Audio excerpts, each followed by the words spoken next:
Salut à tous et merci de nous retrouver pour cette nouvelle émission Nurea TV.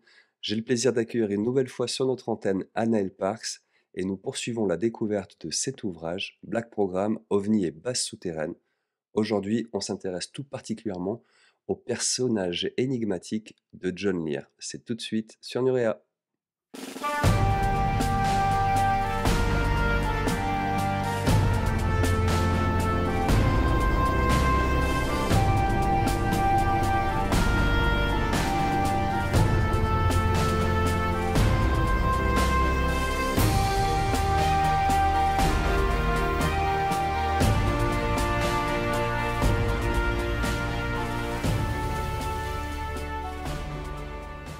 Bonsoir Anaël et merci infiniment de nous retrouver une nouvelle fois sur l'antenne de Nurea. Je suis vraiment très heureux de te retrouver aujourd'hui.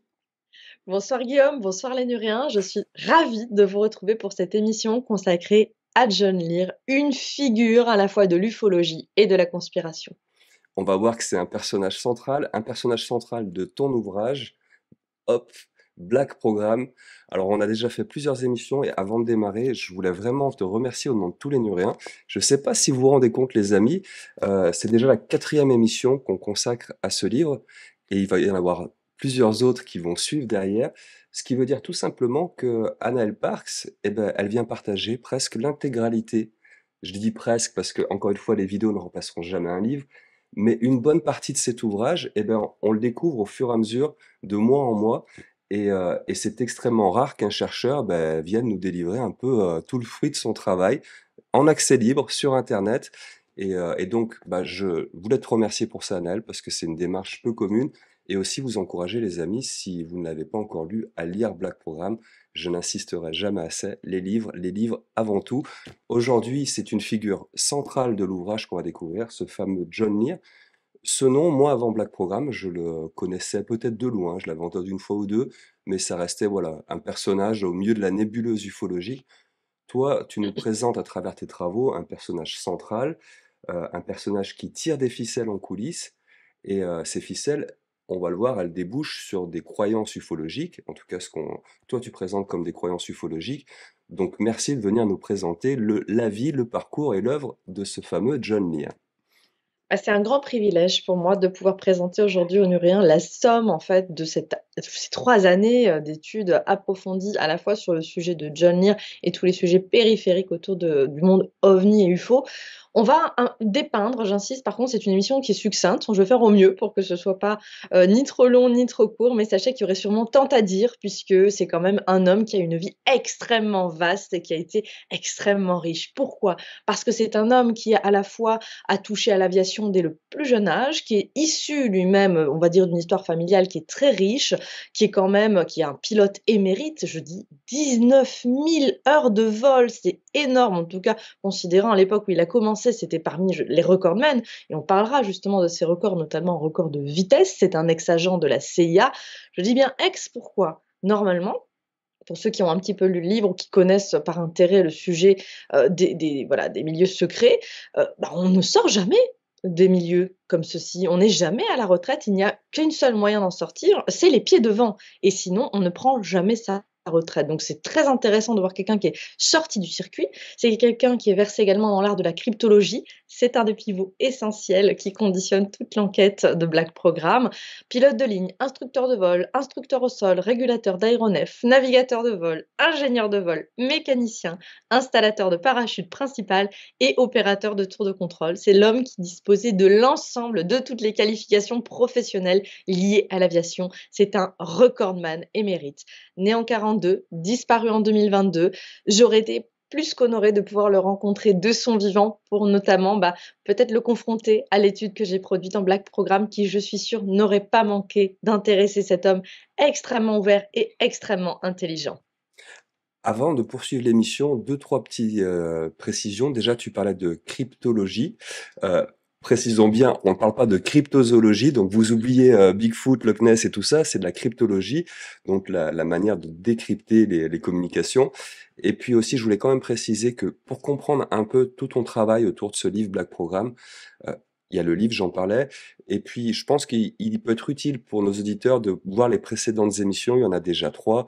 Il y avait la OVNI et Black Programme. La dernière fois, on a diffusé une émission sur le mythe autour de la base de Dulce. Il y a eu la précédente émission sur le crash d'Aurora. Tout ça, je pense que ce grand puzzle, il faut voir un peu toutes les pièces pour essayer de cerner les enjeux qu'il y a autour de cette divulgation UFO et autour de ces croyances autour du phénomène UFO. Donc voilà, je voulais le préciser parce que si vous prenez cette émission toute seule, peut-être que vous n'aurez pas voilà, tous les angles d'attaque pour bien cerner le sujet, mais c'était important qu'on consacre une émission à John Lear parce qu'on ne le dira jamais, c'est un personnage central dans les recherches que tu mènes. Merci Guillaume, c'est très clair quand tu le présentes comme ça et c'est vrai que moi qui suis immergée complètement dans le sujet, je l'oublie. Mais au tout début, quand j'ai commencé à étudier ça, tu l'expliques bien, c'est un puzzle. J'avais un immense tableau sur lequel j'ai punaisé absolument l'ensemble des personnes sur lesquelles j'ai été amenée à me pencher et des événements aussi. Et c'était en fait des petits tableaux avec des post-it qui étaient recourbés les uns dans les autres. Donc je vous laisse imaginer le travail Ouais, encyclopédique. une histoire à tiroir.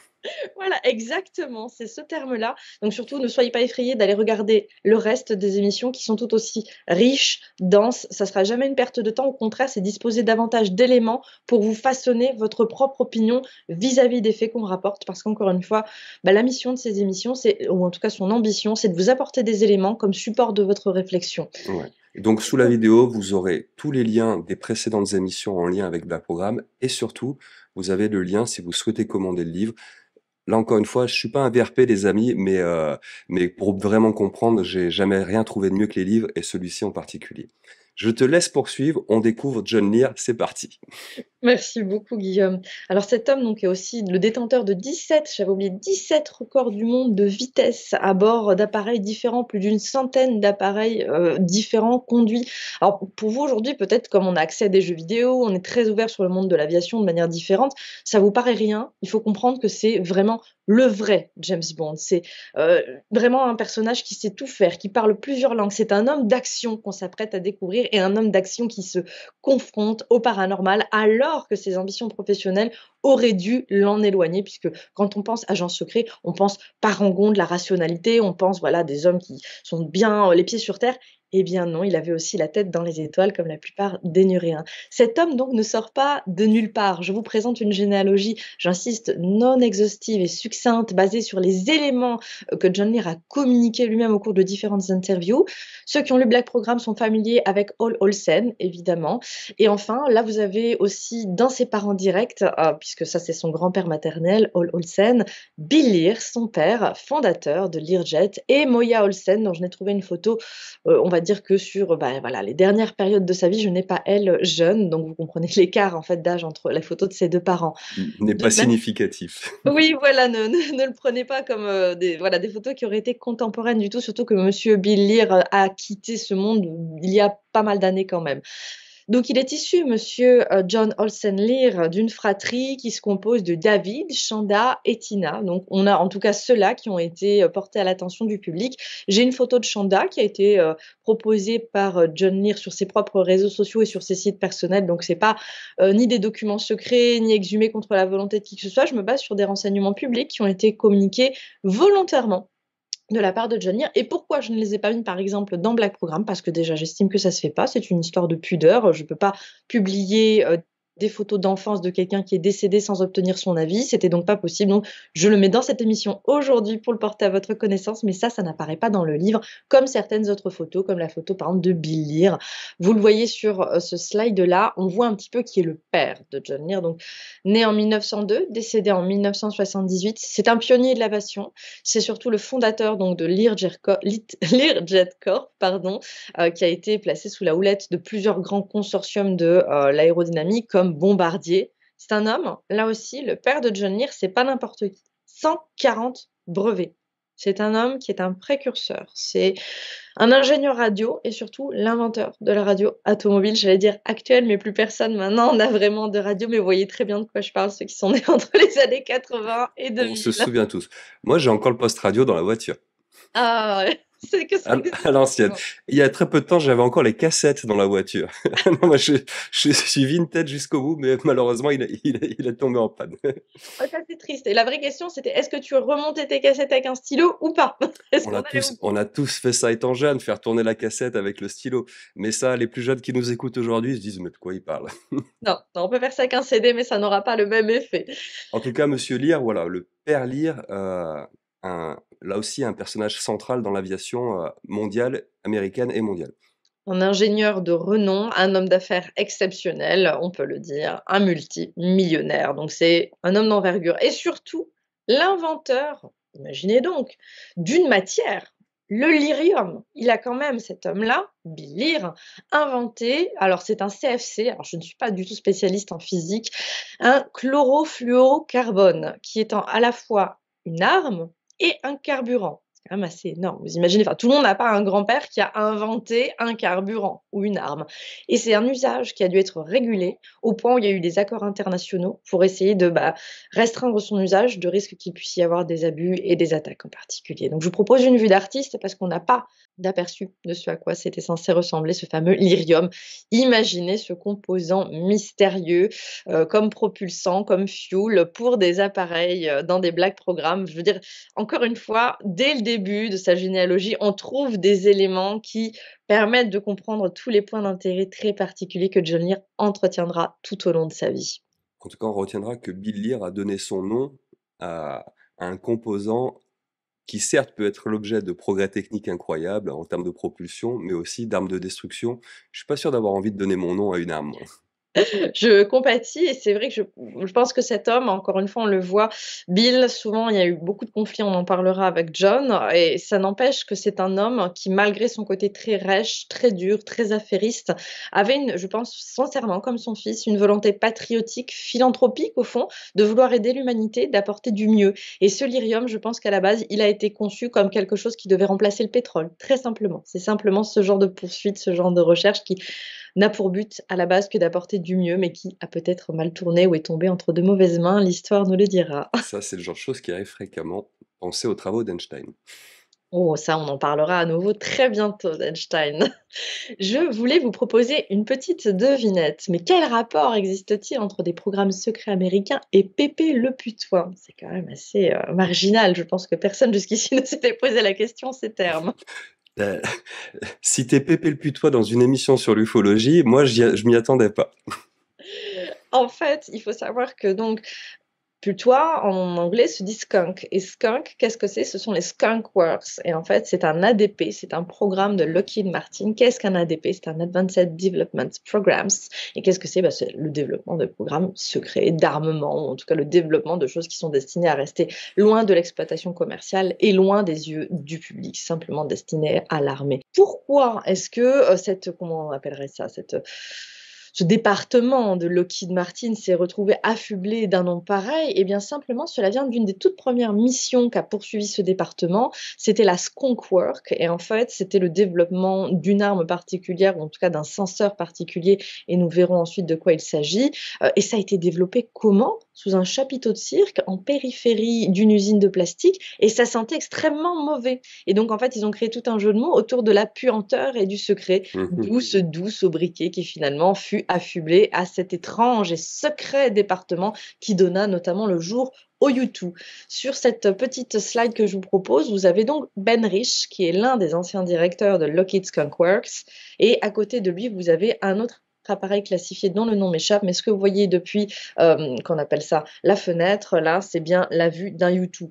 Faut comprendre que l'ancien directeur, donc Ben Rich, quand il a pu prendre la parole après avoir été démis de ses fonctions ou les avoir quittées, je ne sais plus en quel genre de terme il a quitté son poste, il a quand même fait des prises de parole très particulières comme nous avons déjà les moyens de voyager parmi les étoiles, mais ces technologies sont enfermées dans des black programmes. Tout ce que vous pouvez imaginer, nous savons déjà le faire. C'est quand même interpellant comme prise de parti. Ça laisse rêveur.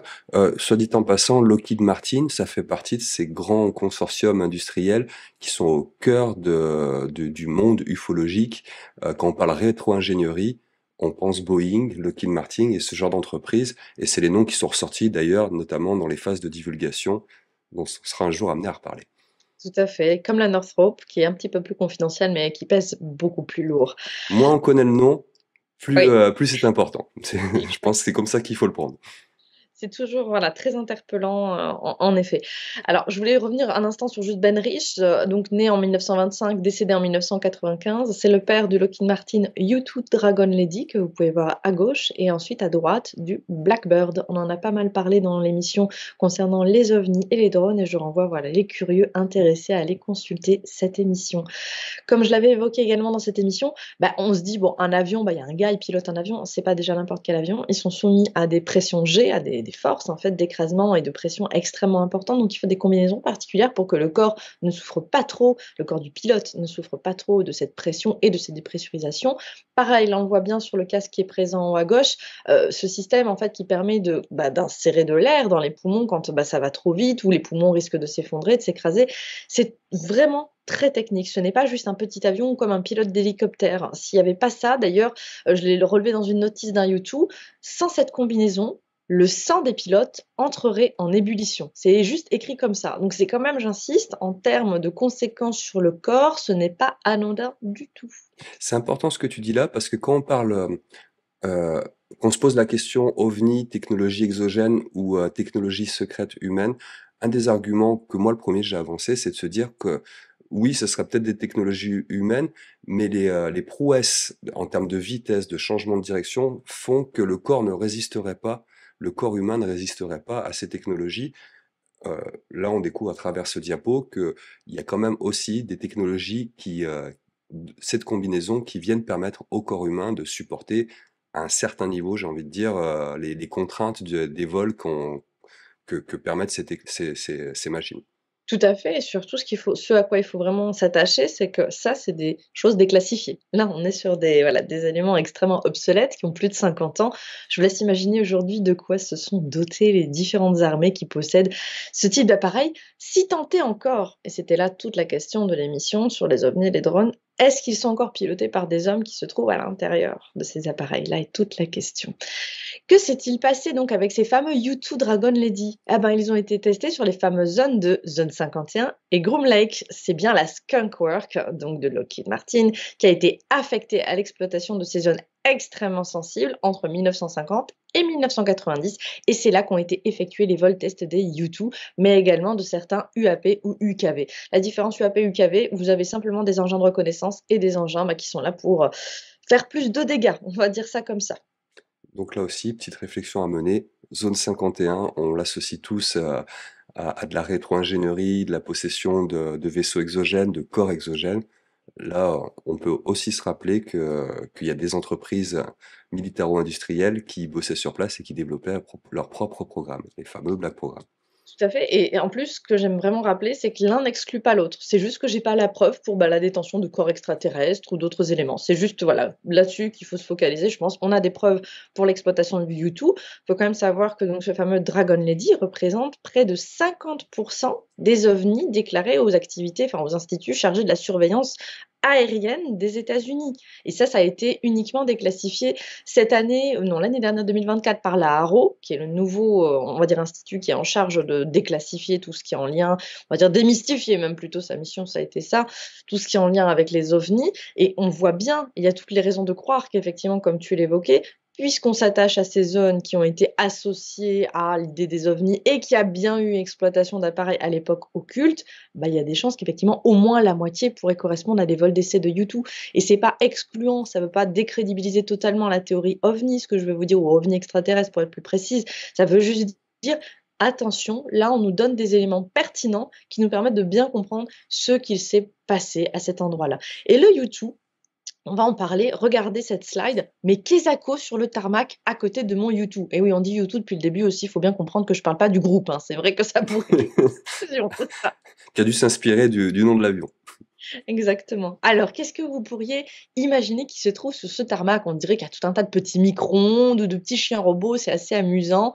En fait, ce sont des senseurs. Et en fait, quand on comprend que le U-2, il est en mesure de supporter, de soutenir et de permettre l'exploration de tout un tas de milieux variés avec l'ensemble de quasi tous les senseurs disponibles à l'époque, en tout cas pour un avion, mais c'est énorme. Vous comprenez, on avait parlé déjà dans les émissions précédentes de la Dulce Base, des People Sniffers. Là, ça va bien au-delà.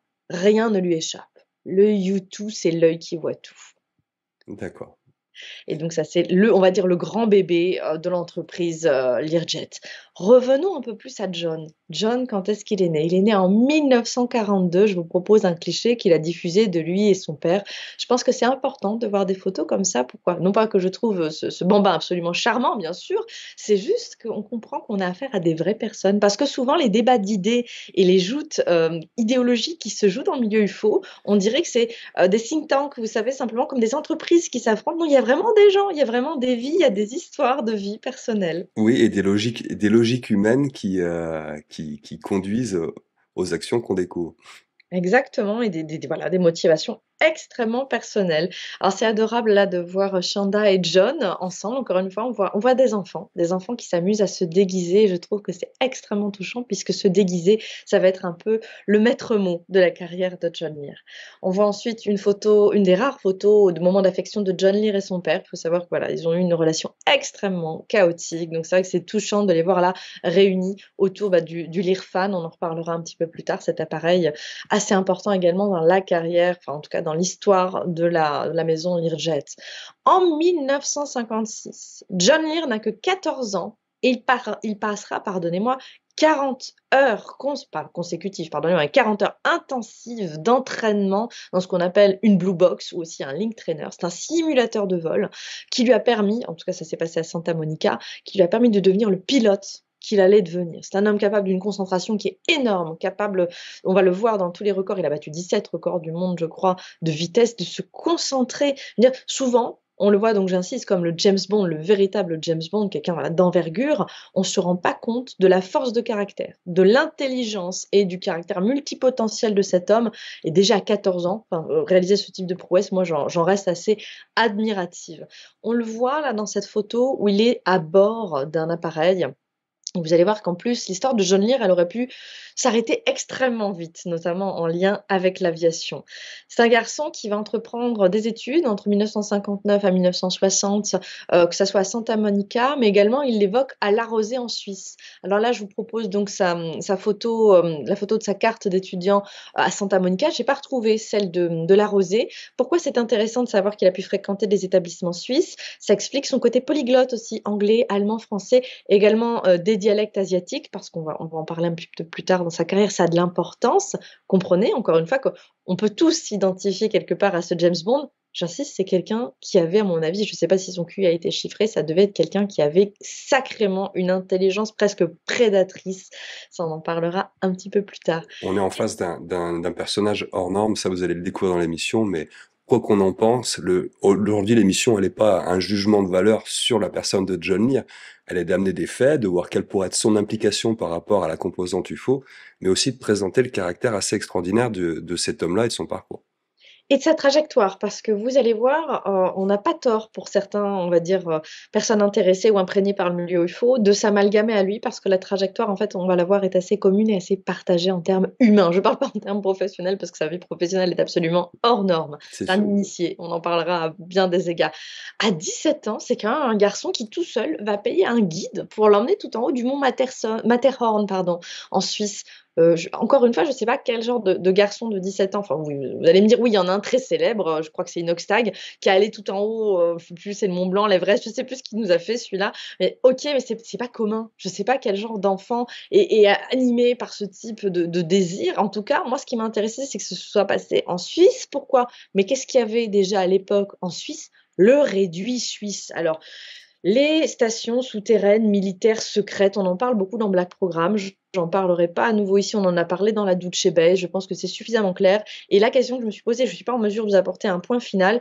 Est-ce que son désir pour l'aventure et son désir d'investigation auprès, voilà, on va dire des stations souterraines secrètes n'est pas né à ce moment-là, puisqu'il se baladait en plein milieu du réduit suisse? Qu'est-ce que tu appelles précisément le réduit suisse? Parce que moi, ça me parle pas. Alors, le réduit suisse, ne me lancez pas là-dessus.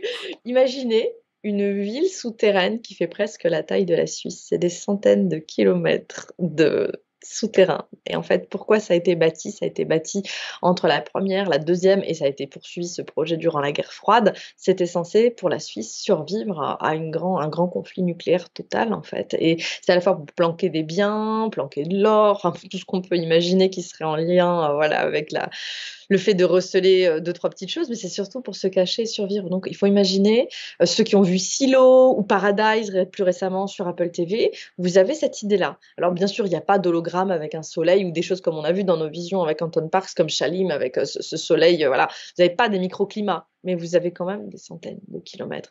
Et alors, il y avait une très belle émission qui avait été diffusée sur Public Sénat, qui a été malheureusement complètement retirée de la circulation et des replays, où on montrait vraiment les plans. Et c'est absolument magnifique de le voir parce qu'on comprend l'envergure d'un tel projet. Encore une fois, le caractère non unique et exceptionnel de la Dulce Base, contrairement à ce qu'on voudrait nous faire croire dans la communication générale. Il y en a plein. Il y a Helsinki, il y a voilà, le Réduit Suisse, il y a tout un tas de choses comme ça partout dans le monde. Ben, merci pour cette précision. Donc, on sait qu'aussi en Suisse, il y a des structures titanesques sous terre. Ah, mais c'est exceptionnel et en grande, ancienne amatrice, je dis bien ancienne amatrice d'urbex, j'aurais beaucoup aimé, j'aurais même payé pour aller voir tout ça parce que ça doit être absolument remarquable en termes d'ingénierie.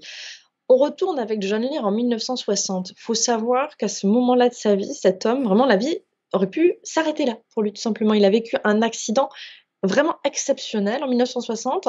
Je cite ses propos, donc les propos rapportés de son accident en 2004 lors d'une conférence à la Quiet Birdman.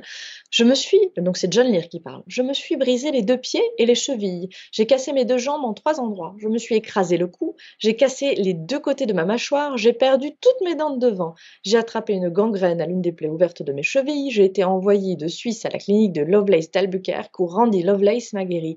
Quand j'ai pu remarcher, j'ai travaillé en vendant des casseroles et des poêles de porte en porte à Santa Monica. Imaginez, encore une fois, que le destin de cet homme ait pu s'arrêter à ce moment-là. C'est très particulier. Et il n'y aura plus, à ma connaissance, d'accident de la sorte pour John Lear. Ça devient à partir de ce moment-là un pilote acharné, un pilote expert qui a su tirer les conséquences de cet accident. Donc là, il a 18 ans quand ça lui arrive. C'est- je comprends bien, c'est un accident d'aviation, Tout à fait. euh, et il ressort avec pas mal de séquelles. On n'a pas l'impression que dans la suite de son parcours, ces séquelles l'impactent. Non, du tout, c'est un battant. Et ça aussi, c'est quelque chose, je trouve, d'interpellant dans sa... Il n'avait pas trop le choix, on va dire, vis-à-vis de la discipline paternelle, manifestement, pas le droit à la moindre faiblesse, mais c'est quelqu'un qui a su prendre sur lui, rebondir, et malgré toutes les conséquences que ça a pu avoir certainement du point de vue médical, dépasser cela. C'est assez exceptionnel. Que s'est-il passé plus ou moins concomitamment à la même époque, le projet, pardonnez-moi, l'IRFAN? Que s'est-il passé? Bill Lear a investi une énorme quantité, quand je dis une énorme quantité, au moins 500 millions de dollars, dans un projet d'aviation qui ne verra jamais le jour. Il n'a pas été homologué. Tout ça s'est arrêté en 85. Et bien que les jets Lear restent jusqu'au bout synonymes de luxe, de performance et de jet privé surtout, c'est quelque chose qui va tomber quelque part en désuétude pour cette compagnie. Et c'est une conséquence assez terrible. Pourquoi? Parce qu'il y avait des partenaires financiers très importants, notamment Salim Ben Laden, le frère de Oussama. Et c'est quand même, faut comprendre que c'est des projets qui ont englouti des millions et des millions de dollars pour rien du tout. Et ça a été terrible pour cette boîte, ça a été terrible pour Bill Senior, ça a été quelque chose d'absolument terrible qui a déchiré la famille, puisque John reviendra à plusieurs reprises en se déclarant à ce sujet qu'il avait prévenu son père que ça risquait d'être catastrophique, que lui ne l'a pas écouté et qu'une partie, en tout cas, voilà, de cette conséquence a définitivement abîmé la relation père-fils, qui est assez terrible. Revenons un peu plus sur la carrière de John. John, en 63, il prend la tête d'un magazine d'aviation, Aeronews. Alors, j'ai pas pu vous trouver d'extrait d'article. Il est complètement disparu de la circulation, ce magazine spécialisé qui s'adressait aux aviateurs. En 65, il poursuit en étant employé par la Flying Tigers de Burbank. Faut savoir qu'en fait, quand je vous dis ça, ça a l'air de rien du tout, mais c'est énorme. Cette trajectoire montre qu'il est associé à un milieu d'aviateurs qui, je pense qu'à la fois c'est quelqu'un de très compétent, mais quand même lui fait la courte échelle pour le faire pénétrer à chaque fois dans des environnements extrêmement entre soi, calfeutrés, où il n'y a que des gens compétents qui sont au parfum de secrets à la fois relatifs à la défense, à la politique. C'est un milieu très fermé. John Lear, vous le connaissez pour ceux qui ont déjà entendu parler de lui, comme un allié de la cause UFO. Pourtant, et un initié surtout.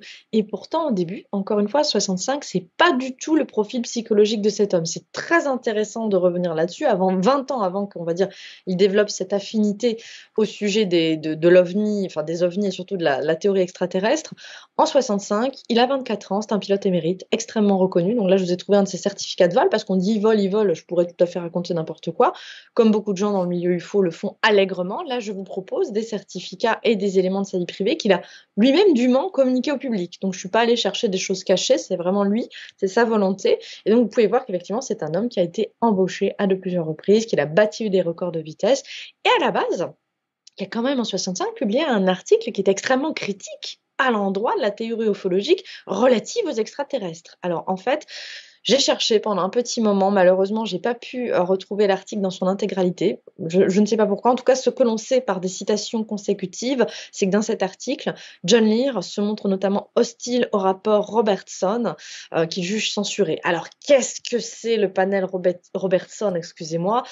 On va toucher un sacro-saint sujet. Alors, je dis sacro-saint, vous voyez bien mon regard qui monte au ciel. Blue Book. Alors, pourquoi j'aime pas le côté sacro-saint? Pourquoi? Parce qu'il y a des trucs qu'on a l'impression qu'on peut pas toucher. Alors, je suis désolée, moi, je touche allègrement, notamment Allons-y.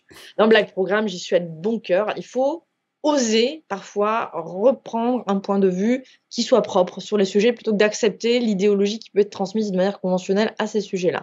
Qu'est-ce qui s'est passé avec le panel Robertson qui a entériné le projet Blue Book, qui était un projet de surveillance des ovnis. Pour le dire très clairement, ceux qui ne voient pas de quoi je parle, Blue Book, c'est quoi?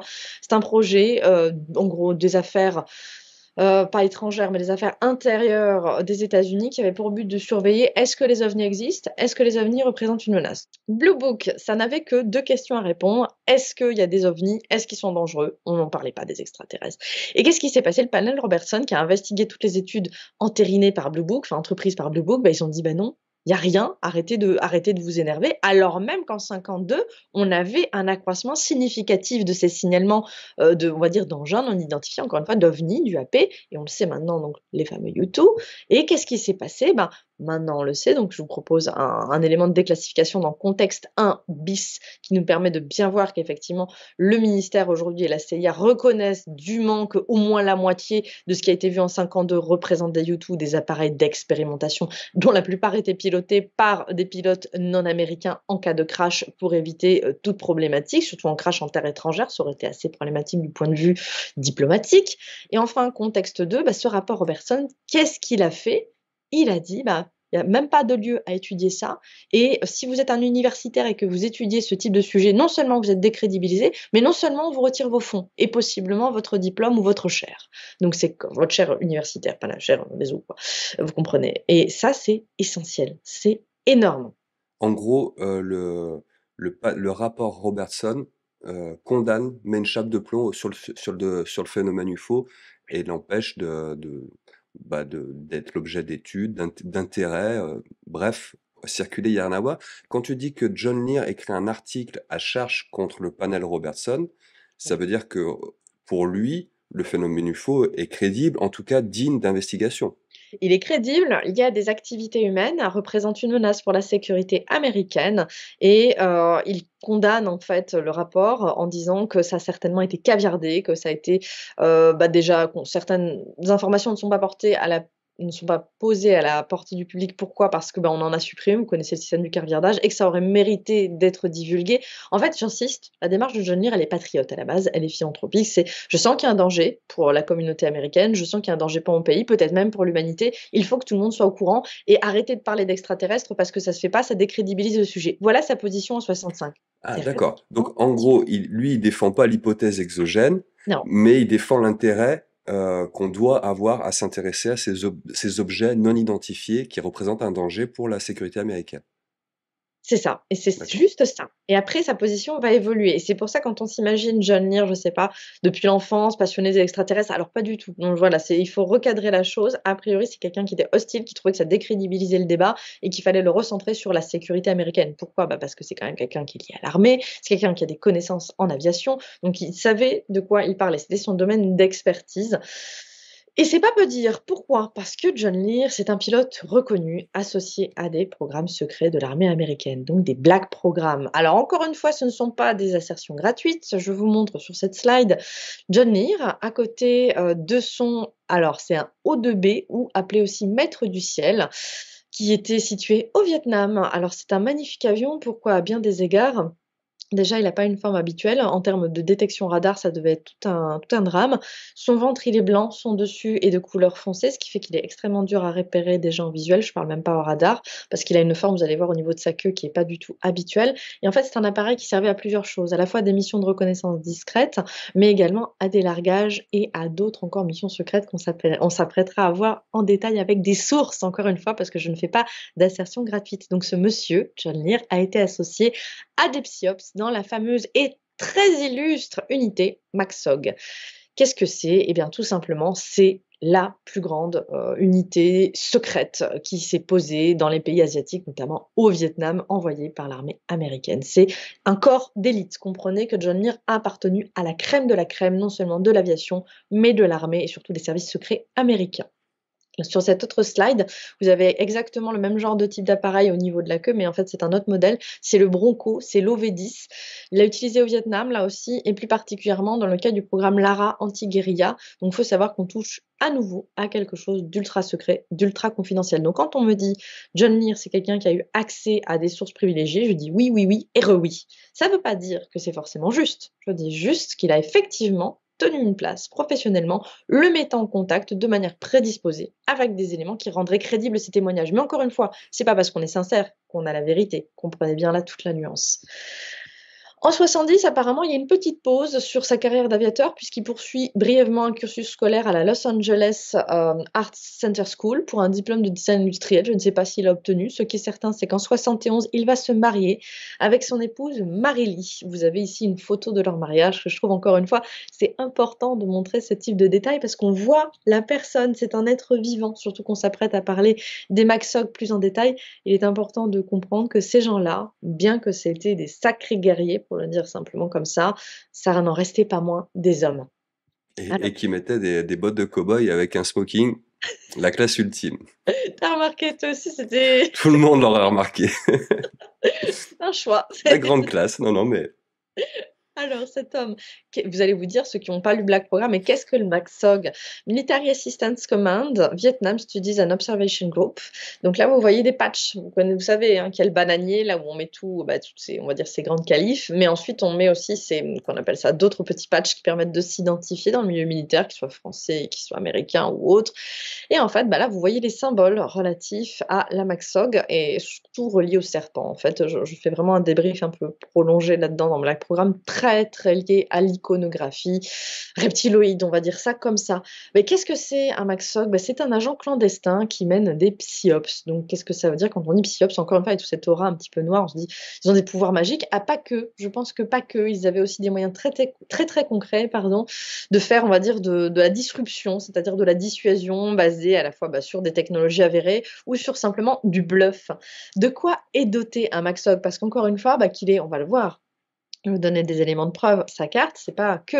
Ils avaient également d'autres éléments qui leur permettaient de s'identifier entre eux. C'est vraiment, j'insiste, la crème de la crème parmi les agents secrets. Ils ont un kit crash. Qu'est-ce que c'est? Ça comprend une gourmette en or, identifiée avec leur nom et leur matricule. Une Rolex en or et puis d'autres petites, des gourmettes, des choses que j'ai pas bien identifiées. Je l'ai cherché super longtemps. En fait, il avait mis sur son Facebook. J'ai cherché ces éléments qui permettaient de prouver que c'était pas on peut contrefaire une carte. Ça, vu le poids en or, c'est un petit peu plus dur comme entreprise à vouloir contrefaire ce type de matériel d'identification. là, ce kit de crash, donc composé d'objets en or, c'est quelque chose qu'on attribuait à tous les membres de ces sections spéciales. Oui.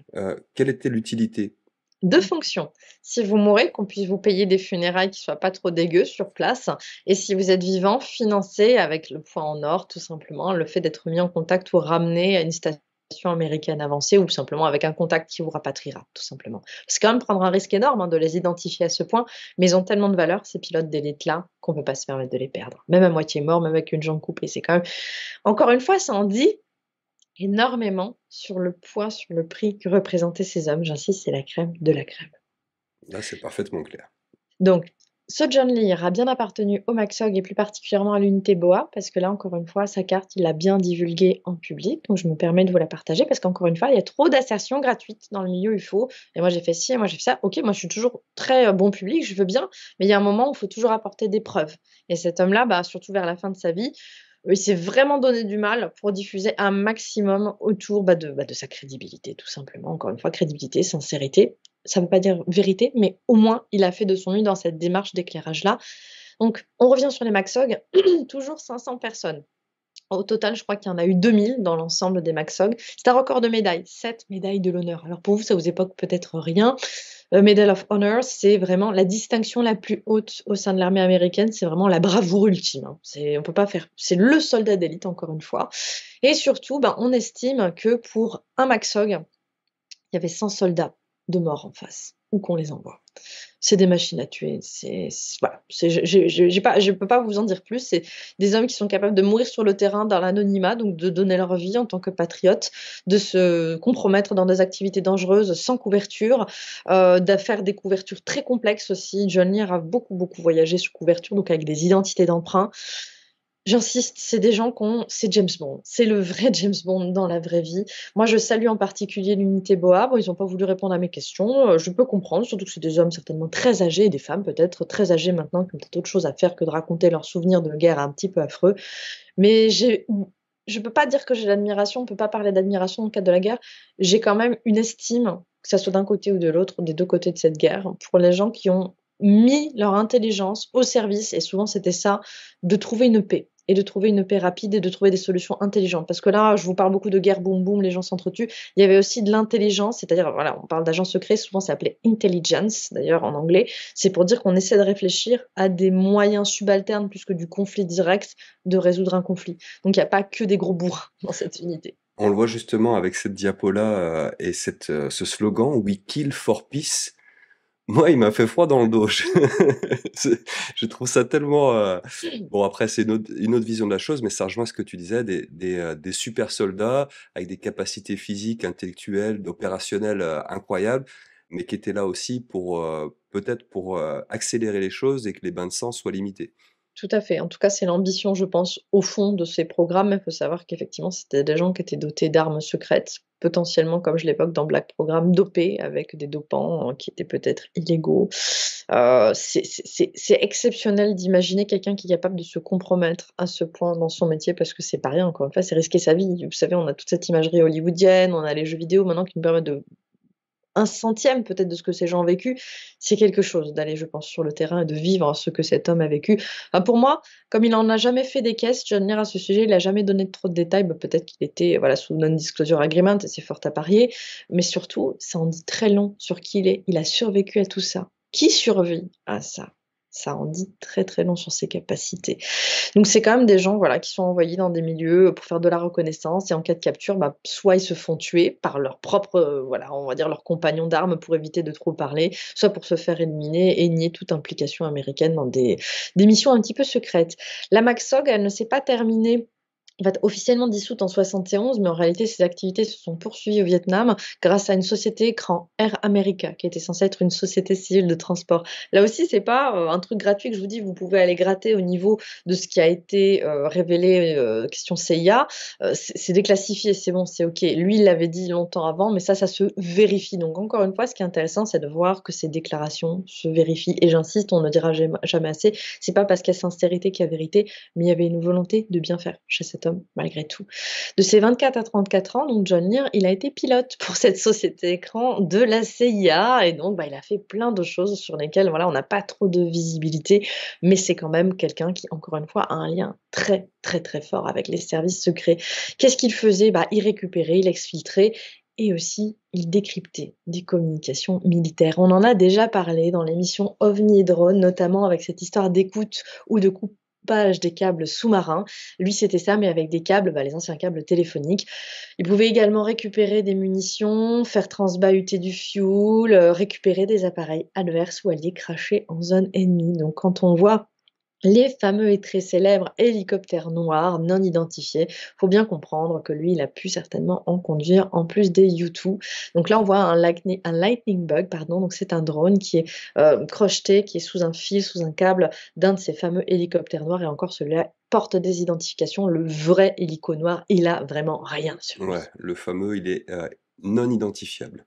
Et c'est le principe, c'est voilà, comme l'expliquait le petit paquet là déclassifié sur YouTube, on faisait conduire ces appareils par des non-américains parce que comme ça, s'ils se crashent, on peut dire: «Bah, c'est pas nous», tout simplement.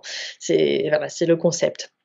Alors, revenons à John Lear. Bah, qu'est-ce qu'il a fait? Il a aussi eu une activité très intense au Laos, notamment autour d'une base secrète qui aurait été sous le contrôle de la CIA entre 65 et 72. C'est lui qui l'a dit, hein, et la photo, c'est lui qui l'a fournie. La preuve de sa présence par un permis de conduire laotien se trouve à gauche. Encore une fois, j'insiste, c'est très interpellant. Pourquoi? Parce que tout le monde, excusez-moi, on en fait un pataquès sur la Dulce Bay, sur tout ce qu'il a pu dire, sur plein de choses, ou la Lune creuse, ou que sais-je encore, je sais plus ce qu'il a dit de farfelu, on en reparlera après. Et ça, on a très, très peu d'éléments et pourtant il nous l'a donné.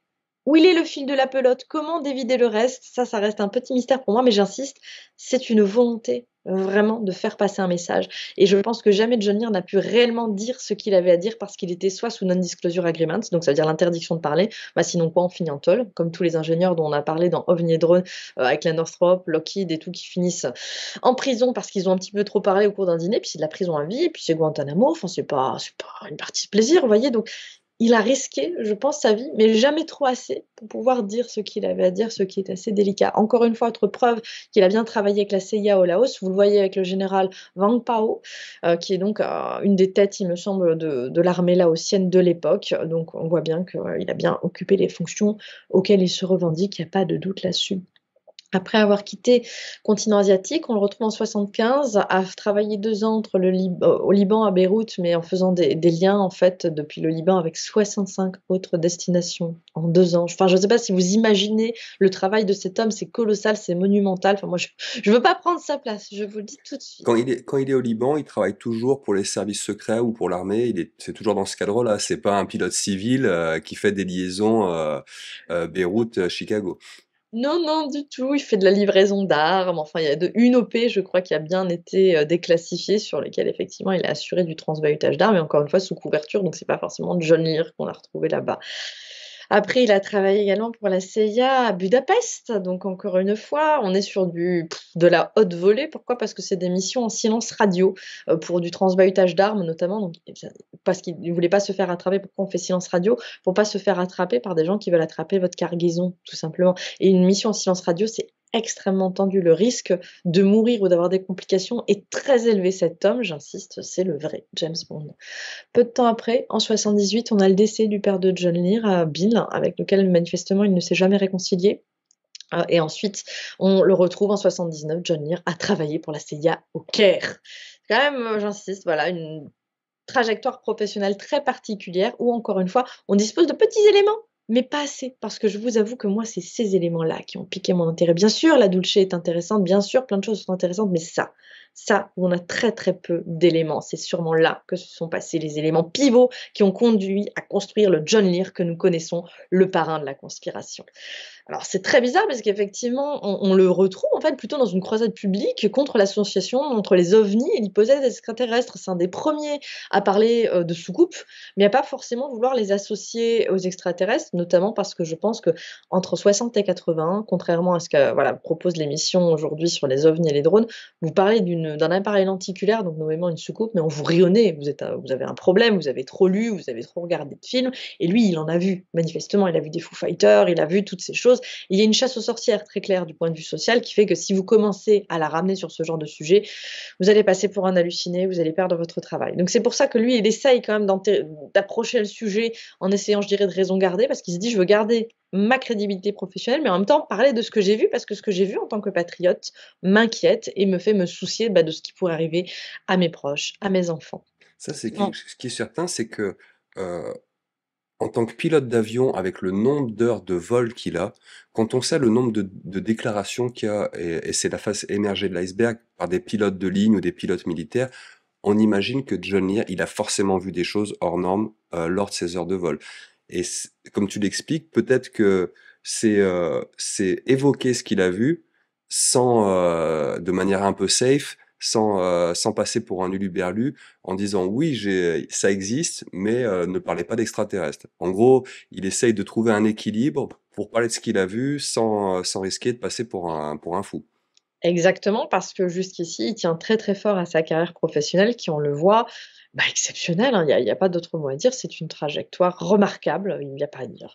On le voit et c'est important de le rappeler sur cette slide avec Marie-Lie et encore une fois, bah, c'est une union qui va être très pérenne, très longue. Bah, on le verra un petit peu plus tard qui connaît un point particulier sur la fin. On a en 80 John Lear qui revient aux États-Unis, qui est surtout candidat malheureux aux élections sénatoriales de l'État du Nevada. C'est pas rien. Je pense que ça, le fait de ne pas avoir réussi à enchaîner avec une carrière politique, ça a été un des points de souffrance de John Lear parce qu'il avait vraiment, j'insiste, des ambitions patriotiques. Son but, c'était d'apporter du mieux-être à ses concitoyens. On le retrouvera notamment dans son profil psychologique à la fin. Et là, bah, qu'est-ce qui se passe peu après cet échec professionnel et ce tournant très particulier de sa carrière? Les balades ufologiques et surtout la pratique de l'hypnose. Et ça, on ne le dira jamais assez. Faites attention à votre hygiène mentale. Entre les mains de qui vous remettez votre esprit? Parce que cet homme, je pense, il s'est passé beaucoup de choses dans ces séances d'hypnose. On n'en sait quasiment rien.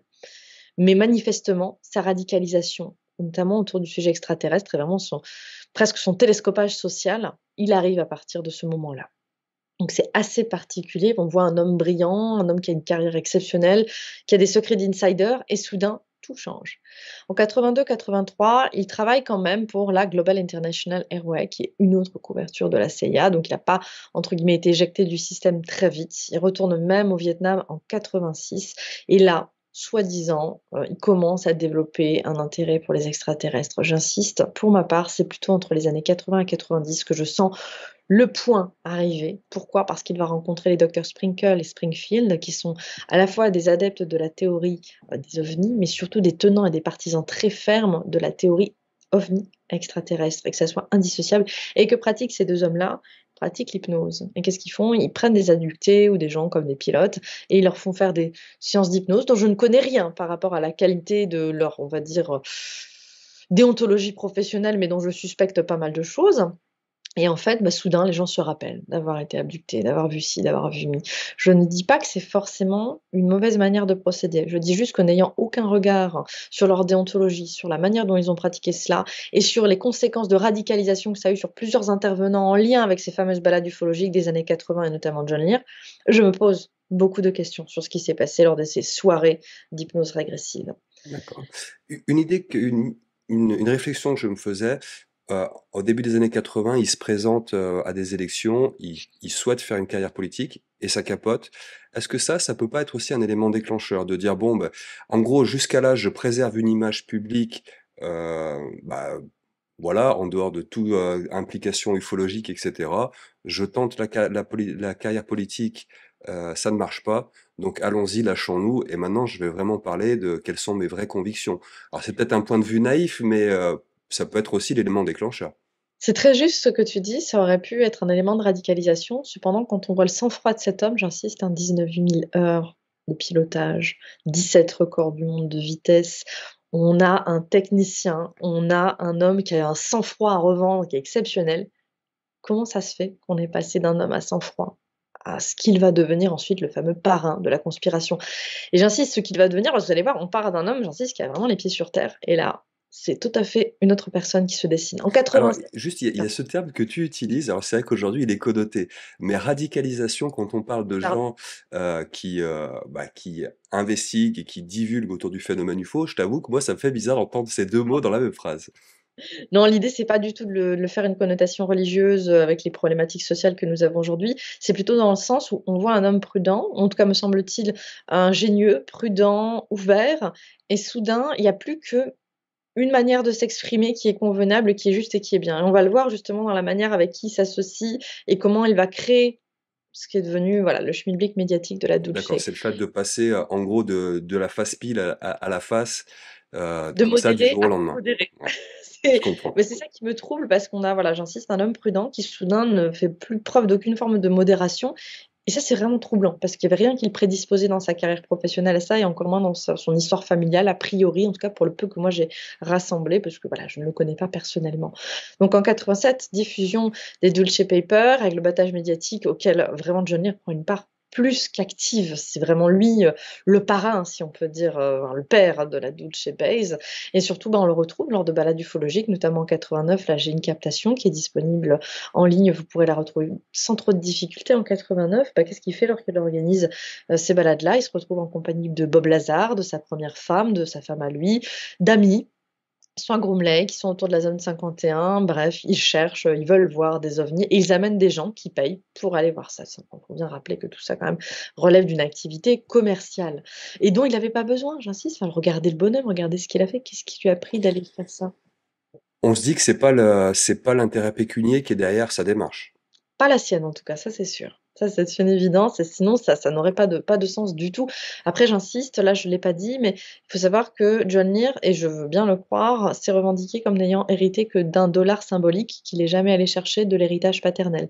L'héritage, contrairement à ce que nous on connaît en Europe, en tout cas en France, on peut déshériter ses enfants. Donc lui, il aurait été déshérité, ça aurait été transmis aux petits-enfants de Bill Lear sans passer par lui. Donc quand je parle de chaos paternel, c'est aller jusque-là quand même, hein, c'est aller très très loin. Après, sans parler de la fortune paternelle, il a une carrière au sein des services secrets de l'armée qui quand même le mettent à l'abri du besoin.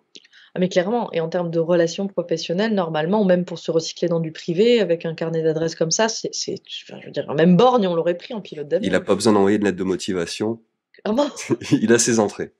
Et c'est pour ça que cette organisation est très troublante. En 90, alors j'insiste, j'ai jamais rien contre la franc-maçonnerie, c'est vraiment un ordre et fait des hommes qui le composent et rien de plus, que vous soyez des philatélistes du Nord parisien ou que vous soyez franc-maçon, 90, en tout cas dans les environs, il entre dans l'ordre paramaçonnique de Molay, de Jacques de Molay, effectivement. Donc vous pouvez voir sa petite carte d'adhésion que lui-même a volontairement divulguée.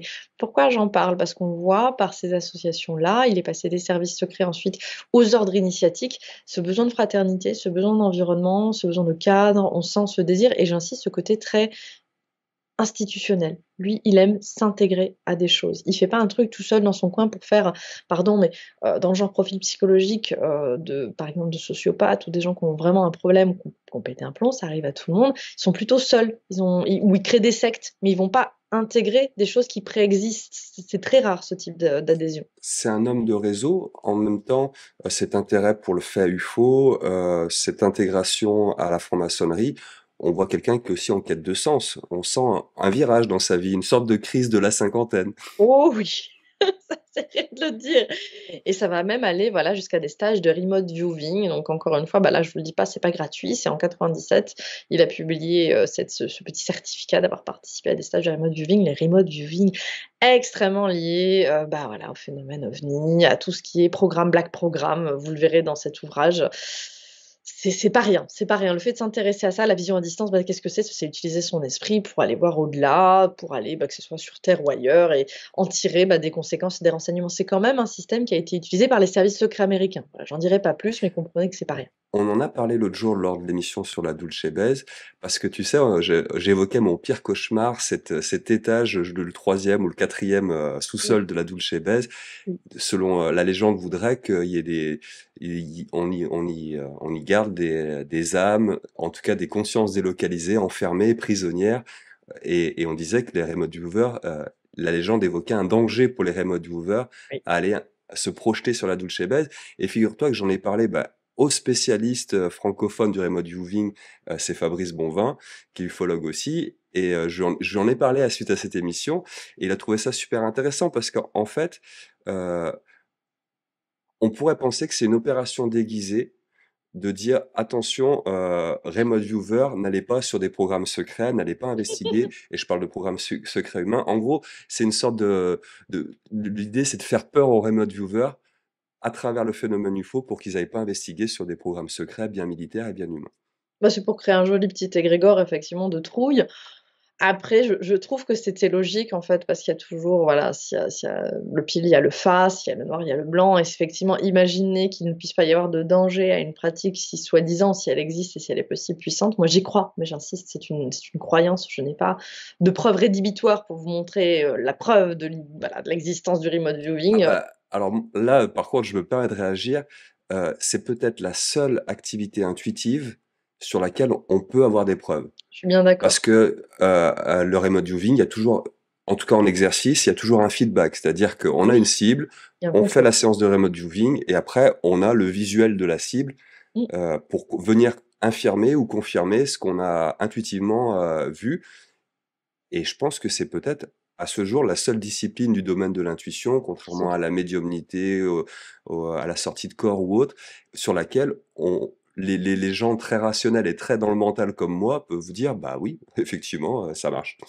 Je me suis mal exprimée. C'est dans le sens où on ne sait pas s'il y a vraiment l'usage d'un sixième sens, ou si c'est une partie tout à fait normale de notre cerveau. Peut-être qu'on le sait pas, peut-être qu'on a accès au cerveau les uns des autres et qu'en fait, par exemple, par répétition, on le sait, on est toujours à 6 personnes d'une personne qui est extrêmement haut placée ou qui a une, on va dire, voilà, une importance déterminante, par exemple, je sais pas, dans la société, disons ça comme ça. Par exemple, vous et moi, on est à 6 personnes de connaître, pardon, Elon Musk, je suis encore désolée, le pauvre va se sentir harcelé. Mais comprenez que ça se trouve, c'est peut-être aussi cette fonction-là, le remote viewing, peut-être est-ce par l'utilisation de plusieurs cerveaux connectés? On ne sait pas en fait. Oui, Je je vois ce que tu veux dire. En gros, on connaît pas tout le mécanisme du remote viewing et oh, ouais, là-dessus, je te rejoins. C'est là-dessus où je suis très troublée parce que voilà, comme tu dis, on voit bien d'ailleurs dans ce que j'explique dans le Black Programme à propos du fait qu'ils contrôlent ce qu'ils ont vu, le fait que ça les intéresse, qu'ils mènent plusieurs, d'ailleurs c'est très intéressant, des OP croisés, c'est-à-dire on a plusieurs opérateurs qui partent tous sur la même cible, qui ne se connaissent pas et on confronte leurs résultats, on voit que les résultats sont convergents. Il n'y avait aucune raison que ces gens-là Oui, puissent faire la même chose. statistiquement, la preuve est statistique là pour le coup. C'est ça. Ça peut pas être du hasard, mais on ne sait pas comment ça fonctionne. Moi, c'est là-dessus où je reste troublée, c'est parce que tant qu'on n'aura pas un appareil qui nous permettra de mesurer et de déclencher ou d'inhiber, ça veut dire qu'on ne sait toujours pas comment ça marche. Et c'est là-dessus, Oui, il pardon. faut des protocoles expérimentaux pour Oui, valider tout ça. En tout cas, on retiendra, avec après cette petite parenthèse sur le remote viewing, que John Lear est formé au remote viewing. oui, et un point d'intérêt vraiment très intense à ce sujet. Que se passe-t-il juste après, en 90-2000? Alors là, on l'a jamais autant vu à la télé, à la radio. C'est ce qui m'a, moi, induite à penser qu'il était là à se mettre en lumière pour échapper à la mort. Bon, point d'interrogation parce que je ne peux pas le prouver, mais comme s'il était persécuté, comme s'il était vraiment un salpêtrin et que la seule manière de s'en sortir, et c'est ce que font effectivement les ex-agents des services secrets, ça n'existe pas un ex-agent, soit on est mort, soit on est actif, et ben c'est désespérément se placer en lumière parce que comme ça, si on se fait éliminer ou si on se fait évacuer, bah, ça va finir par inquiéter les gens. Donc la seule raison, enfin, en tout cas pour moi, le moteur principal de cette mise en lumière, c'était une manière de se protéger d'une évacuation un petit peu discrète, voilà, en mode sabot, qu'on appelle ça, c'est pas le sabot sardinien, je sais plus qu'on appelle ça, le sabot sicilien, pour aller faire de la plongée avec des bottes en béton. Enfin, c'est intriguant, encore une fois, est-ce qu'il a fait ça pour se protéger? Est-ce qu'il a fait ça pour diffuser, comme on dit, c'est la ruse de Havresac, vous balancez un appât et vous regardez comment, bah, cette information voyage pour essayer de deviner, en fait, qui est ce réseau d'informateurs qui fait balader des infos entre les États-Unis et d'autres de ses ennemis, si on peut dire, ou de pas ses alliés, on va dire ça plutôt comme ça. Je sais pas. J'ai pas la réponse parce que l'attitude de John Lear, encore une fois, est très troublante et aux antipodes de ce que laisse présupposer dans son profil psychologique sa carrière professionnelle, en tout cas jusqu'ici. Il y a tout un éventail d'hypothèses, je les balance très vite. John Lear est un agent de la désinformation, donc il contribue à une entreprise qui le dépasse, consciemment ou pas, pour distiller des informations fausses en lien avec l'ufologie et détourner l'attention d'autres thématiques militaires ou autres. Soit il balance publiquement des choses UFO pour envoyer le message à ses supérieurs en mode: «Je ne suis pas un danger, regardez, moi je balance des choses totalement farfelues». Soit c'est une manière de dire en filigrane derrière les informations UFO: «Attention, moi je sais plein de choses et je peux dire plein de choses et regardez, je dis publiquement sans les dire, de manière explicite, donc attention, je suis aussi capable de divulguer de l'information publiquement». Exactement, et c'est là que prend toute son importance son rôle de cryptologue. Est-ce que les informations qu'il nous a livrées au cours de ces interviews sont-elles, cryptées? Sont-elles simplement des messages à destination, voilà, de ses supérieurs ou d'autres personnes? C'est un très grand mystère sur lequel je me penche dans Black Programme, parce que ça fait bien partie de sa formation et clairement, certaines des informations qu'il a données sont avérément de la cryptologie. Donc est-ce que tout est à prendre du point de vue cryptologique? Est-ce que seulement certaines le sont? Là-dessus, il me faudrait l'individu pour répondre lui-même à D'accord. ces questions existentielles. On commence à cerner un peu plus le personnage de Nier. Ouais. Alors, vous vous rappelez, pour ceux qui ont vu l'émission de la Dulce Base, bah, qui est Thomas Edwin Castello, le fameux, on ne sait pas qui c'est, pas de photo, rien. Alors là, c'est merveilleux parce que je vous le donne parce qu'il l'avait bien diffusé, sinon, encore une fois, et j'ai pas pu le mettre dans le livre, c'est un document privé, il me faudrait l'autorisation de défunt John Lear pour le faire. C'est cette lettre qu'il a adressée à un proche pour dire bah, je voudrais des infos sur Thomas Edwin Castello, avec son matricule, sa date de naissance présumée, enfin plein d'infos perso présumées. Et si tu as des infos, bah merci. Ça s'est passé entre 80 et 90, je ne sais pas à quelle date il s'est adressé à son ami Millard. Alors, pourquoi c'est important? Parce que ça peut prouver deux choses. Soit la volonté de vraiment se dédouaner du fait que ça peut pas être lui, comme ça il y a une trace écrite pour dire je me demande qui c'est, comme ça vous êtes sûr que c'est pas moi. Soit vraiment, sincèrement, c'est pas lui. Et du coup, bah, il était intéressé que son ami Millard puisse moucharder. Alors ça se fait pas, hein. Normalement, c'est comme demander une plaque d'immatriculation à votre pote flic, on fait pas ça, c'est illégal. Donc c'est pour ça, encore une fois, on n'est pas censé dire qu'on a fait cette démarche, c'est très troublant comme beaucoup de choses en rapport avec John Lear, c'est très troublant. On se dit, mais quelle est la volonté derrière? Elle est très difficile à identifier, cette volonté. Donc, encore une fois, John Lear, un cerveau maximal au contact avec les grandes sommités professionnelles de son temps. Là, on le voit en 95 en photo avec une personne issue du milieu de l'aviation qui était très célèbre. Malheureusement, je suis désolée, j'ai complètement oublié son nom. Comprenez qu'il a fait la couverture de très nombreux magazines, qu'il a également sa licence de plongée. Bah, excusez-moi, ça peut vous paraître anecdotique. Moi, c'est hyper important. Je ne sais pas qui ici a déjà passé ses brevets. Enfin, c'est quand même un sacré investissement, hein, financier, en temps, en technique. C'est pas rien. On a parlé, pareil, de sa carrière. J'ai pu rassembler ce qu'il avait partagé de son propre chef. Donc, j'insiste, je ne vais pas les fouiller dans ses poubelles. Ses cartes professionnelles que vous pouvez voir à l'écran. Donc, encore une fois, c'est pas une blague, ce type, ce qu'il revendique est sourçable et traçable, et c'est pas le cas de tout le monde dans le milieu UFO, je répète, et c'est important de l'entendre. Ah, et ma sommité préférée, c'est quand même de l'avoir vu en photo, Monsieur John Lear, avec Buzz Aldrin. Vous connaissez forcément le pilote militaire, mais surtout l'astronaute Buzz Aldrin. Pourquoi se connaissaient-ils et pourquoi se fréquentaient-ils? Ils étaient membres tous les deux de la fameuse Quiet Birdman, qui est un club secret d'aviateurs de renom. Alors, Buzz Aldrin, personnage haut en couleur du milieu ufologique aussi, lui a fait beaucoup, beaucoup de déclarations. C'est peut-être l'astronaute qui a été le plus impliqué dans la cause UFO. Oui, c'est pour ça, c'est pas rien de les voir en photo tous les deux. Je trouve que ça en dit long. Et d'ailleurs, mille excuses pour il y a eu un erratum dans la Dulce Base quand j'ai parlé de la photo et c'est pas le cas dans Black Programme, je me suis pas trompée. Celle que j'ai utilisée de John Lear, c'est en fait Monsieur Watergate avec qui il est. Donc voilà, c'était juste pour corriger, j'en profite. Il connaît du gratin. Je veux dire, connaître Monsieur Watergate et se prendre en photo avec. Enfin, excusez-moi. Enfin, je sais pas, si vous voyez ce que c'est, le Watergate, prenez le temps, regardez juste la fiche Wikipédia, mais c'est massif. C'est comme si vous aviez Monsieur Cambridge Analytica avec vous. C'est massif.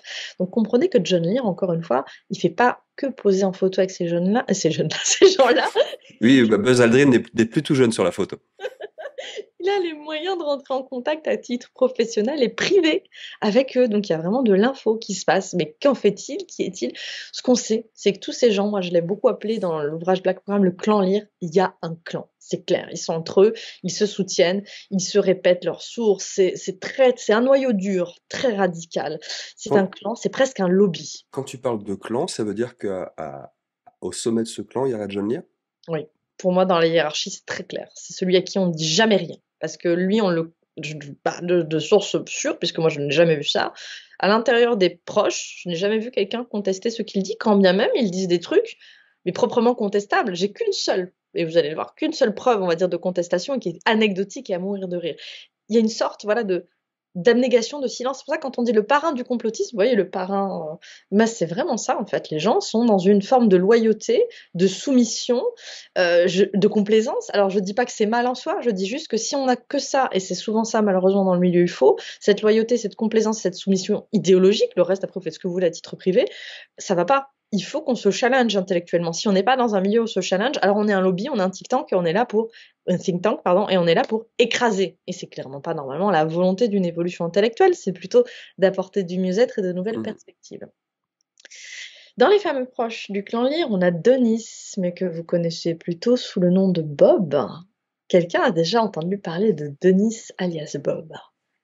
Bien sûr que vous le connaissez, c'est Robert Denis Bob Lazar, que tout le monde connaît pour ses fameuses déclarations sur la zone 51. Première apparition donc, de Bob Lazar à la télé, c'était en 89. Là, je vous ai retrouvé et j'ai fait la capture d'écran d'une rediffusion du reportage de 89, parce que la première fois qu'il apparaît à la télé, il se fait appeler Denis. Il est très très vite revenu sur cet alias, très vite assumé son identité de Robert Bob Lazar. En fait, Robert, ça se dit Bob hein, aux États-Unis, donc c'est pour ça qu'on dit Bob tout Oui, simplement. par exemple, Bob Marley, c'est Robert Nesta Marley. Donc Robert, Bob, c'est la même chose. Vous comprenez, voilà, que Donc c'est pas avec un ça, autre avec alias. cet exemple, c'est clair. Et voilà, c'est juste pour voilà, revenir sur cette idée des alias. OK, il a un alias, mais il fait pas que dans l'alias. Très interpellant cet homme-là. Pourquoi? Parce que c'est l'un des plus célèbres témoins de la zone 51 ou qui revendique avoir travaillé sur une base militaire secrète à de la rétro-ingénierie, que ce soit Los Alamos ou autre.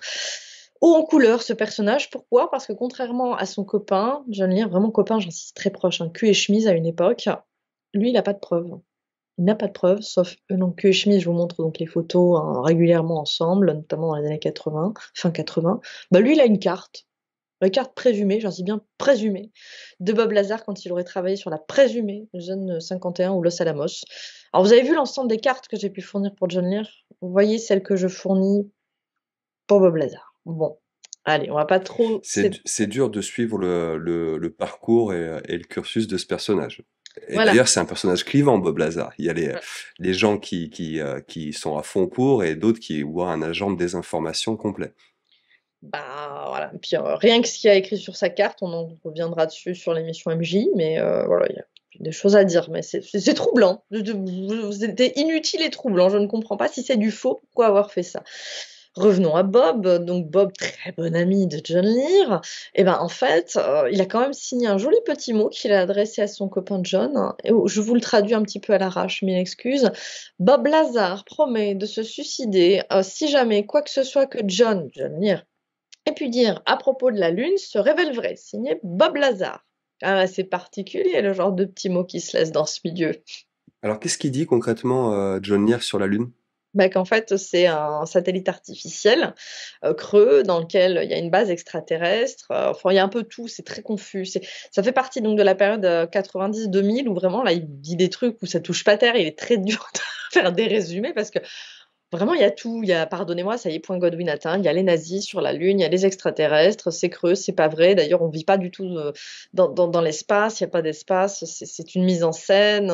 Et là, on touche vraiment, pardon le fond, mais dans le sens où vraiment on n'a pas de limite sur les déclarations, puisque là, elles sont non sourcées, invraisemblables, bousculantes, traumatisantes. On le dira jamais assez. D'ailleurs, les premiers écrits en 85 de John Lear, on en parlera dans l'émission MJ, sont proprement traumatisants et ont traumatisé des gens, ont eu des conséquences bien réelles sur la vie de pas mal de gens qui ont réagi en conséquence en prenant pour argent comptant. Là, si on doit prendre pour argent comptant les histoires de John Lear, bah, moi, je n'irai pas jusqu'à signer la petite décharge de Bob, mais c'est interpellant. C'est très interpellant, effectivement. Donc, comprenez que c'est un milieu, j'insiste, très particulier en termes Après, d'allégeance. on peut faire le lien, je reviens sur tu vas dire: «C'est une marotte chez moi, le remote viewing», mais il est formé au remote viewing, bon, à Las Vegas, mais c'est un homme de réseau, il est peut-être en contact avec des agents de la CIA et des spécialistes du remote viewing, dont le grand Ingo Swann, qui lui a écrit un livre sur la Lune qui s'appelle Pénétration et dans lequel Ingo Swann décrit des structures,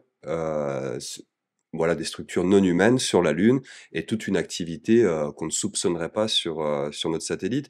Donc il y a peut-être une influence à l'intérieur de ces réseaux et des informations que nous n'avons pas à l'époque. Oui. Oui, des trucs d'insider ensemble, bah, on en parlera beaucoup dans MJ. Et puis avec Geneviève aussi, Van Kelef, on en parlera beaucoup des milieux d'insider. C'est très troublant, j'insiste. Et pourquoi je voulais vous en parler, c'est très important de connaître ça à propos de John Lear. On prend ces gens, déjà pour des sortes d'autorités non humaines. Donc là, vous avez vu, il vient de quelque part, il a fait quelque chose de sa vie, c'est un être humain comme les autres, il a des copains, il a des gens qu'il aime un peu moins.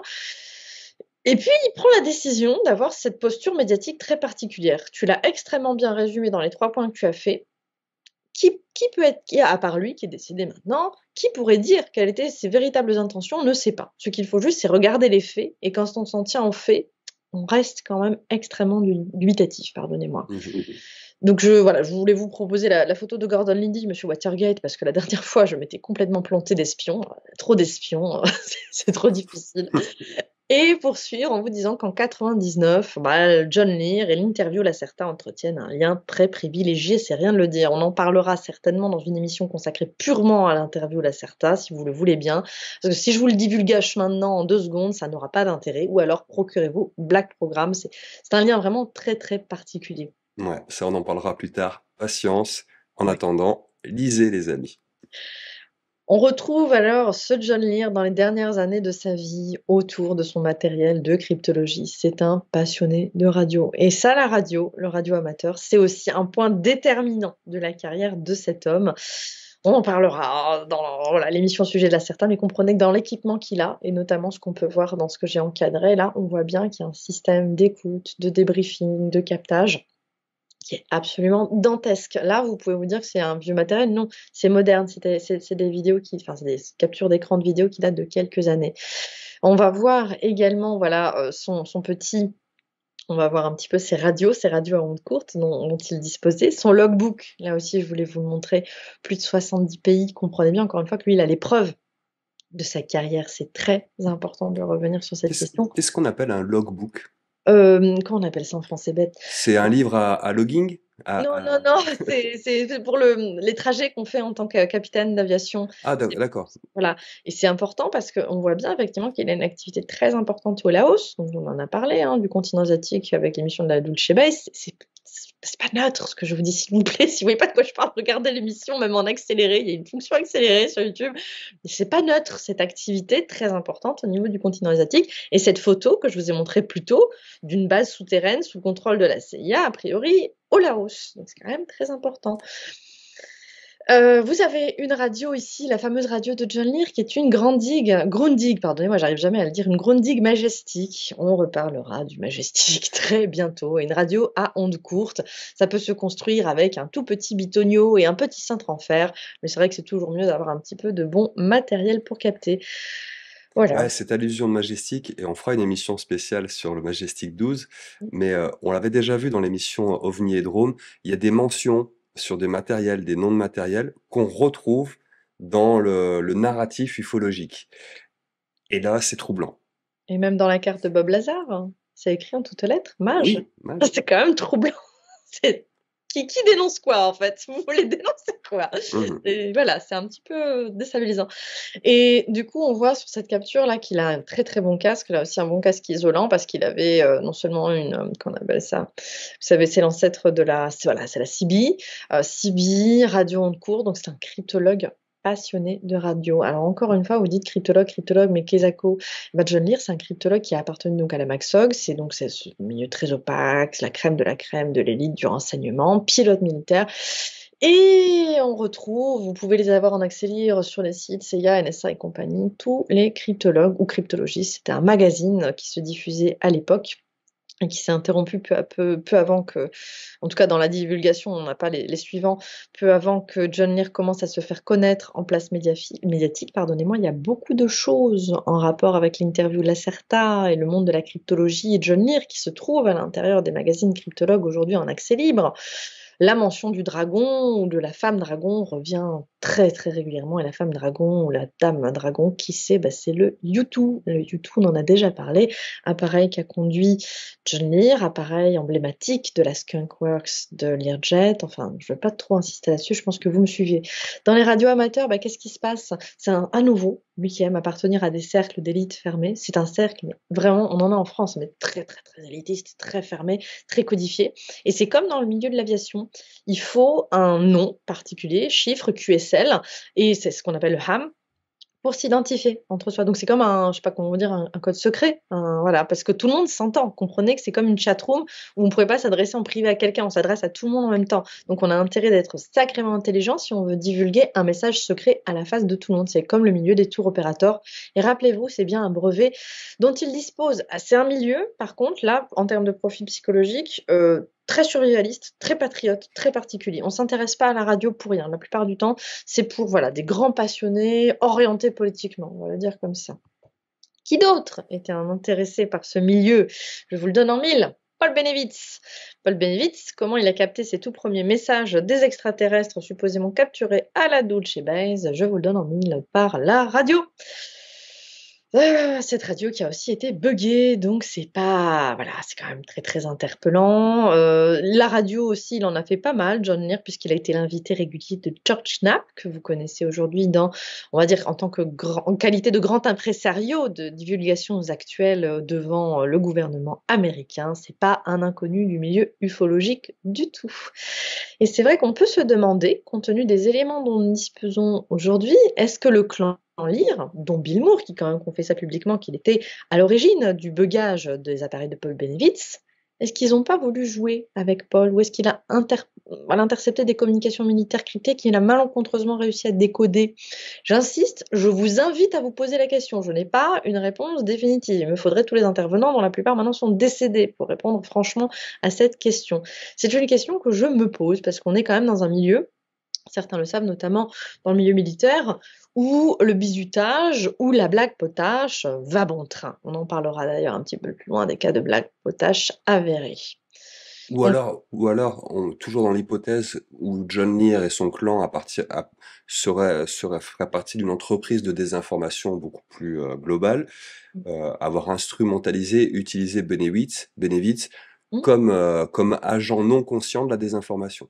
comme tant d'autres, et là ce serait absolument fascinant, parce que si on arrivait à démontrer absolument, je ne dis pas que je le démontre absolument, mais que j'apporte des éléments et un faisceau de preuves convergents dans Black Programme, on entre dans une toute autre perception du phénomène UFO et de son utilité en place publique. C'est important de pouvoir au moins se poser la question. Je ne dis pas que j'apporte une réponse définitive, Mhm. c'est important de se Mais poser. c'est tout l'objet de cet ouvrage.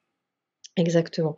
Et qu'est-ce qui se passe sur ces fameuses ondes courtes? Parce que je dis ondes courtes, ben, allez écouter sur YouTube en accélérant le Conet Project, qui vous permettra de comprendre qu'est-ce qu'une station de nombre ou station de chiffrage, parce que c'est ce sur quoi travaillait manifestement John Lear. Ça faisait partie de son boulot. Il avait les codes, il avait les connaissances, et effectivement, bah c'est comme si vous faites le petit malin. Ne le faites pas. N'allez pas écouter la fréquence radio de la police avec votre radio, votre talkie-walkie maison. Vous allez vous faire gauler. Vous allez vraiment écoper d'une peine de prison ou au moins d'une amende pas sympa.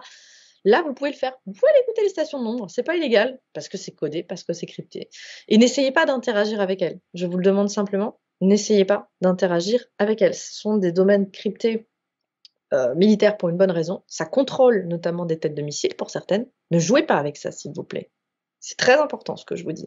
On a eu un piratage, notamment au début du conflit actuel, qui a été comique dans le sens où ils ont implémenté. Il faut savoir qu'en fait, quand on pirate une radio d'onde, on peut. L'intérêt, c'est pas que décrypter du code Morse. Quand je vous dis du cryptage, je voulais vous dire il y a du Morse et je le décode. Non, il y a de la musique, il y a des codes, mais il y a plus loin. Vous pouvez le faire passer notamment dans un programme, les sons aléatoires, et ça vous dessinera un plan ou des images. Il y a quelqu'un qui s'est amusé à implémenter une tête de troll, enfin, vous savez, le trollolo des mèmes classiques, dans le codage, et c'était super grave parce que c'était sur des têtes de missiles, encore une fois, faut pas faire ça, Ouais, s'il vous plaît. Faites pas ça. ça peut avoir des répercussions qu'on ne soupçonne pas, alors qu'à la base, c'était juste pour se prouver qu'on arrivait à rentrer dans le système. Il ne faut pas faire ça, s'il vous plaît, ne jouez pas avec ça. Et c'est quand même un système qui est toujours en usage, puisqu'on voit dans ce super article qui date de 2022, pour contrer les blocages des coms, notamment Internet, entre les différents pays en conflit, bah, la BBC, elle a utilisé cette diffusion par ondes courtes. Après, vous connaissez tous l'appel du général de Gaulle, je ne vais pas vous faire un dessin, vous comprenez à quel point cet intérêt stratégique est déterminant. Et donc, bah, Paul, ce fameux Paul Bennewitz, qu'est-ce qui lui est arrivé? Il était persuadé d'avoir intercepté des communications radio extraterrestres, et c'est par le biais de séances d'hypnose qu'il a fait le partage de ces infos et qui s'est retrouvé mêlé avec tout ce clan Lear et qui l'ont emmené manifestement vers une voie destructrice. Il n'y a pas d'autre mot. Ce gars a fini, qui est suicidé volontairement ou pas en hôpital psychiatrique, ce n'est pas rien. Encore une fois, c'est un appel, s'il vous plaît, à la raison. Faites attention à qui vous fréquentez, ce que vous leur racontez, ce qu'ils vous font faire. C'est très, très important. Comment je sais que John Lear, effectivement, est un grand féru de radio? Il l'a lui-même dit donc, dans un de ses fameux discours à la Quiet Birdman Association, Las Vegas 2004, pardon, pas 2024, ça aurait été trop beau sinon. Parfois, pendant mes journées de 14 heures, elles étaient consacrées à larguer du riz aux réfugiés et parfois nous effectuions des vols sans fin chargés de fruits et de légumes. Mais nous étions toujours à l'écoute de la fréquence radio 119.3 qui était la fréquence universelle de la connerie et des blagues fusaient toute la journée. Donc comprenez que c'est pas que pour se raconter des trucs d'espions, c'est aussi pour avoir de la discussion. J'insiste, c'est comme un chat room. Imaginez le pauvre gars, il passe 24-24 dans son avion en 7-7. Il y a un moment, il a envie de rigoler. C'est comme le camionneur avec sa CB. Voilà, exactement. Et c'est là-dessus qu'il faut comprendre comment les blagues potaches, ou peut-être des blagues plus graves, ont pu se jouer sur ce type d'onde et dans ce type de contexte-là. On parlait bien du contexte du Vietnam, hein. Attention, je ne parle pas d'autre chose. Mais D'accord. ça, c'est une confession qui éclaire déjà pas mal sur ce qui a pu se passer. Je vous parlais donc de l'appartenance de John Lear au MACSOG. Qu'est-ce qui s'est passé donc avec ces drones, notamment celui qu'on a vu, le Lightning Bug, sous l'hélico noir. C'est des drones et ça y est, on a quand même des déclassifications à ce sujet parce que ça, par contre, c'est une assertion purement déductive que je vous avais faite. Là, j'en ai la preuve dans cette émission, je suis ravie de la fournir. On utilise des patchs, que ce soit des drones, du double câblage, pour arriver à pirater des communications quand elles sont, et même quand elles sont cryptées, on peut quand même les pirater pour obtenir quelques extraits d'informations. Bah, qu'est-ce qui s'est passé? Donc là, je vous lis un extrait du livre que vous retrouvez en photo ici, Circus Act, page 273, pardon, la Black Ops au Vietnam, par Robert McGillespie. Je pense que c'est un pseudo vu le caractère humoristique de ce nom. En avril, la RT-Boa de FOB4 fut insérée pour les localiser. Après 6 heures au sol et la perte d'un un indigène, donc un Vietnamien qui collabore avec les forces de la CIA, l'équipe fut extraite. Brown et Houston furent portés disparus. En 1970, lors d'une opération d'écoute téléphonique, la plus réussie du programme fut menée. Donc je vous lis juste les parties, je vois 1000 excuses. La mission comprenait le tir d'une roquette avec une ligne attachée qui avait des composants électroniques attachés et qui pendait au-dessus des câbles de communication à 4 fils. Le trafic des messages était ensuite capté par induction et enregistré. Rappelez-vous ce que je vous ai dit à propos de Cottonmouth. Les enregistrements étaient récupérés en survolant simplement les câbles et en les transmettant électroniquement les informations. À la fin 70, les MACSOG utilisaient le dispositif Left Twist qui consistait à un tube à pointe de 10 pieds de long et de 3 pouces de diamètre qui était largué par avion et inséré à la main près d'une ligne de communication déguisée en petit arbre. L'appareil captait les signaux par induction, compressait les enregistrements, puis avait la capacité de transmettre les messages en rafale sur demande à un avion de passage. Donc ça, je vous avais déjà expliqué cette petite démarche, c'était déductif par rapport à ce que je savais de, on va dire, l'ingénierie militaire de ce temps.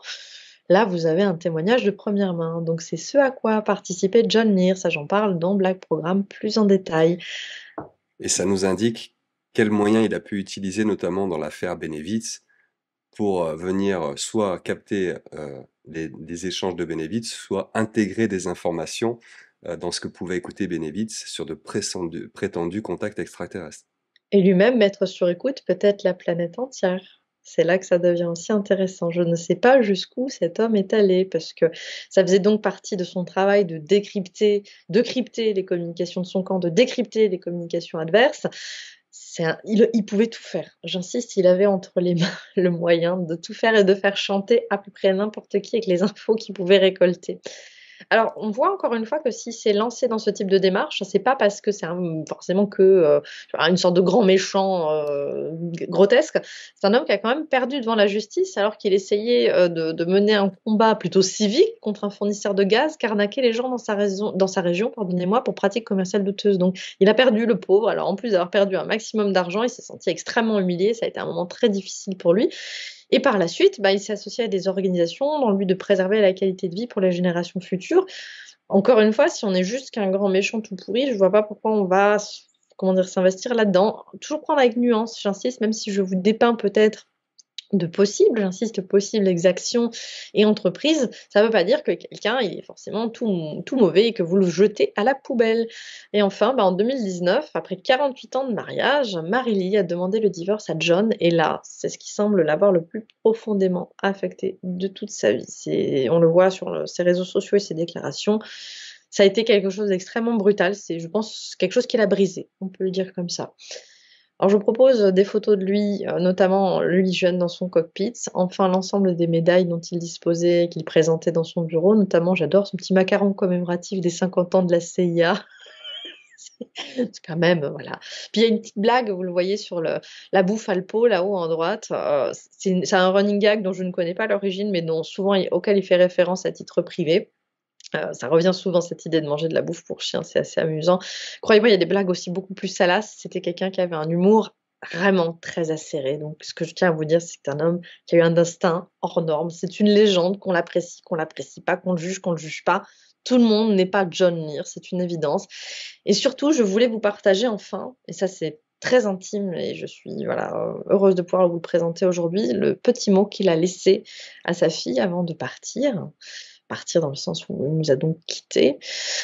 Je suis un ange, John Lear. C'est quand même très troublant parce qu'on se dit: «Mais qu'est-ce qu'il a pu vouloir dire?» Quelqu'un qui n'est absolument pas angélique, ni à vouloir prétendre, comment dire, à être, un être de lumière, si on devait prendre vraiment ça au pied de la lettre. Eh bien, tout simplement, qui sont les anges dans la cryptologie? Ce qui s'est passé à Groom Lake?